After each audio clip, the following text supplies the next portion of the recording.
What is up, YouTube? This is Dan the Man with another video for you.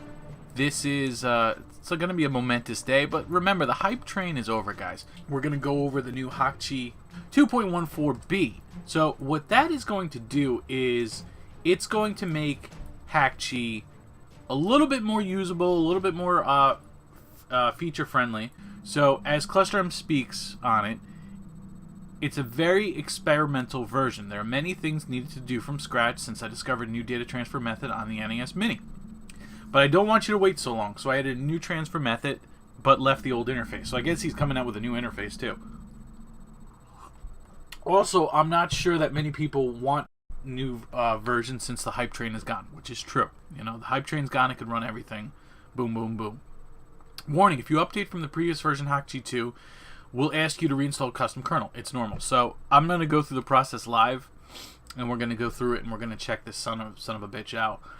Warning too, if you used Clover Shell mod before, which I don't believe I did, but I did update it to the latest version just in case, but I'll check that directory. You have to update the latest version for correct work to correctly work at that address, or delete it from user mods folder for custom kernel flashing. So I'll have to check that out before I go.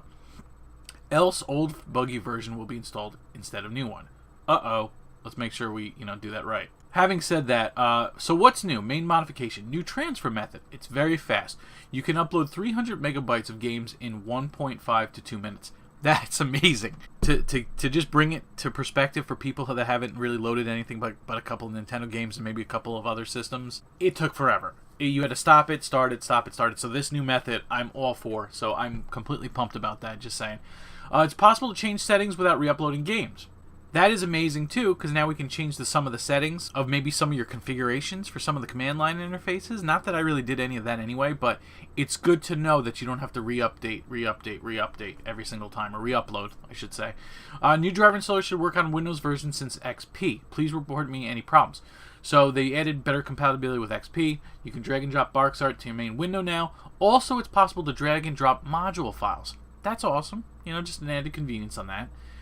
Automatic NES Mini, Famicom Mini detection. New Hack Clovercon driver allows to use most or all third-party classic controllers now. Good for people that were using obscure third-party controllers, or just third-party controllers that usually are supported by everything else that were just, for some reason, buttons were backwards. I know I read a couple of posts about that. Auto fire's working for X, Y buttons too now. That's awesome. USB library changed to LibWin USB. It's more portable. New game consoles, new images. Many minor bug fixes and improvements. So this is still a good update. It speeds up transfers. Oh my god, that's like been the day one problem since all this craziness started. Let's open the program, get into it, and see where we're going to go from there. Alright. You got a red light down there now. I don't recall that from the last version. 199 out of 300 megabytes for this. Let's see if our modules are all there. Looks like they're okay. Now, I'm pretty sure I have to select these to reinstall because of that. So I'm just going to select my modules out. Music Hack I don't need. I just have to remember what Game Boy emulator I use. GameBat and MGBA. Nintendo 64, I'm really kind of going away from right now. Sega Master System, Mega Drive, Genesis. I think I use that instead of Pico Drive. I actually scratched that. I probably should use that because it plays Game Gear too. I'm going to start putting Game Gear on here. Final Burn Alpha that runs CPS games, Capcom Play System, arcade games. And CPS 2 obviously runs the Stella. Yeah, I'm going to put Atari on there now. And we don't need Nestopia or Pico Drive to use exclusively. Well, actually, I can put Genesis Plus GX on there and everything. I think they play nicely together. Oh, and of course, Mednafen PCE, so I can play PC Engine games. My goodness, I already have some on there.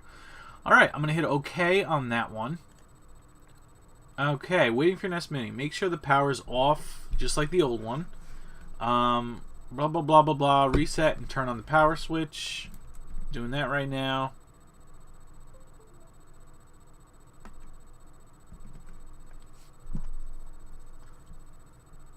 So right now it's just installing the mods. I'm going to sync I'm going to take off a couple of games or whatnot, and I'm going to sync it up, and I'm going to see what it does from there. So hopefully the new transfer method will kick in. Maybe I should check the settings first. I don't know. We'll check it out.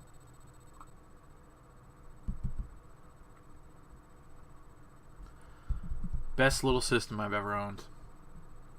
Definitely a lot of fun.